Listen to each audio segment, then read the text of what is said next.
எங்கே ஒருத்தன் லேட் நைட்டில் ஒர்க்கு முடிஞ்சுட்டு வீட்டுக்கு போகலான்னு நினைக்கிறான். பஸ் எதுவுமே கிடைக்கவே இல்லை.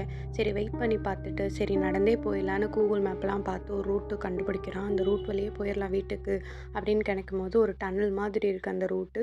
சரி போயிடலாம், நம்ம பார்த்து போயிடலான்னு நினைக்கும் போது திரும்பி பார்த்தா ஒரு பையன் நடந்து போய் சரி ஆள் நடமாட்டலாம் இருக்குன்னு பார்க்கணும். அந்த ராத்திரியில் ஒருத்தர் ஜாகிங் போகிறா. அதை பார்த்தா அவனுக்கு வினோதமாக தோணுது. சரின்னு திரும்பி பார்க்கும்போது ஒரு பொண்ணு செவத்துல முட்டின வாக்கிலே இருக்கா. அவளை பார்க்கவே ரொம்ப பயங்கரமாக இருக்குது. இது ஏதோ வித்தியாசமாக இருக்குது, நம்ம எப்படியாவது போயிடலாம் அப்படின்னு சொல்லிட்டு மெதுவாக அவளை மூவ் பண்ணி போகிறா. திரும்பி பார்த்தா அந்த பொண்ணு அவனையே பார்த்து சிரிச்சுக்கிட்டே இருக்குது. தலையெல்லாம் விரிச்சு போட்டு ஓடிடலாம் அப்படின்னு சொல்லி வீட்டுக்கு வேகமாக ஓடி வந்துடுறான்.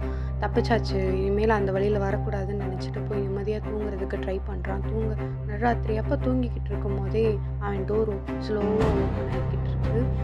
என்னடா வித்தியாசமாக இருக்குது, இத்தனை நாள் இல்லாமல் இவ்வளோ வித்தியாசமாக இருக்கேன்னு சொல்லிட்டு மெதுவாக வெளியே வந்து பார்க்குறான், யாராவது இருக்காங்களா அப்படின்னு சொல்லி. பின்னாடி இருக்க டோர் ஆட்டோமேட்டிக்காக க்ளோஸ் ஆகுது. சரின்னு பார்த்தா அதே இடத்துக்கு எந்த இடத்துலேருந்து அந்த டன்னல்லேருந்து ஓடி வந்தானோ அதே டன்னலில் மறுபடியும் நிற்கிறான். பின்னாடி திரும்பி பார்த்தா அந்த பேய் நிற்கிது.